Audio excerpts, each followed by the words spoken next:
Welcome to this week's discussion on communication assumptions.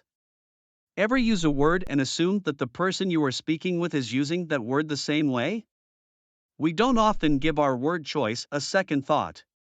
We engage in conversations, and we assume that the other person is treating the words the same way, and we assume that we are on the same page, when in fact we are not. Such assumptions can result in misunderstandings. Today we will discuss how to mitigate conversational assumptions by exploring 3 ways to avoid assumptions when communicating. We will start with a discussion about words. Specifically, we will apply a general linguistics perspective to consider what words really are and where meaning is housed. And we will explore how word choice impacts clarity that can result in successes or failures with the conversational partners. Let's take a short quiz. Words have meaning. True or false? The answer is false.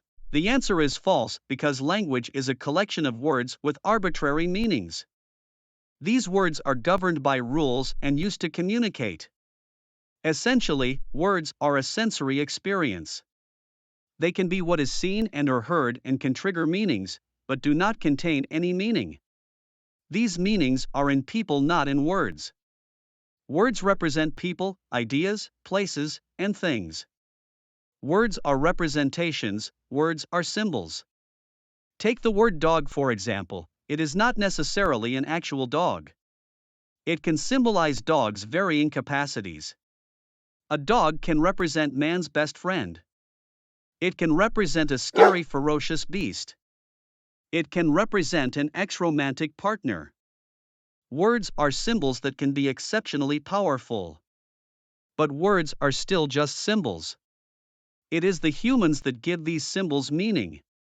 To get your message to resonate with another person, you need to employ the symbols your conversational partner uses, the way your conversational partner uses those symbols. Individuals have varying contextual vocabularies called linguistic determinism. Think about a hobby you have, and your contextual vocabulary for that hobby.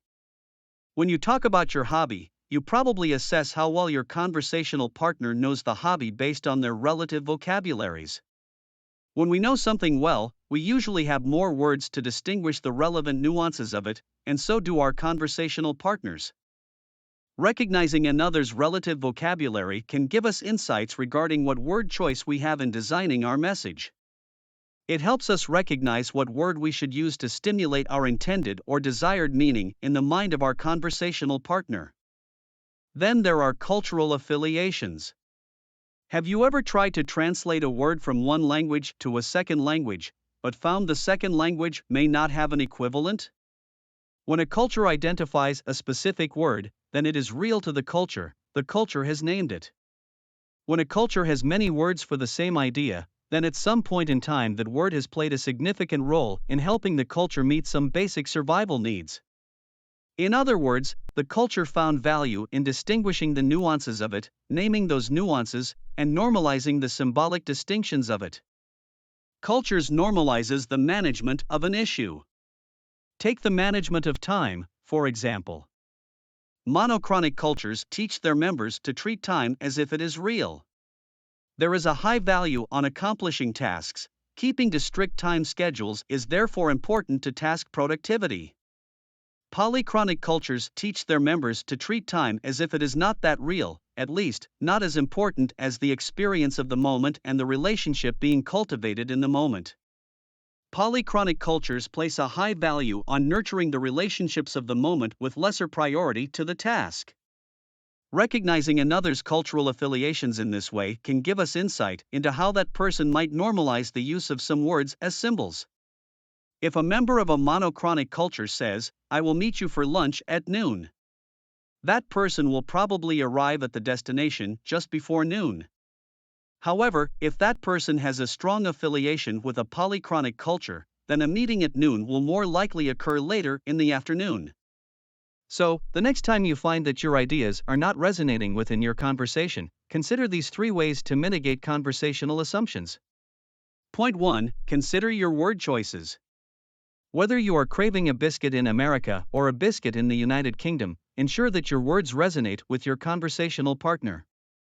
Point 2. Consider the interests of your conversational partner.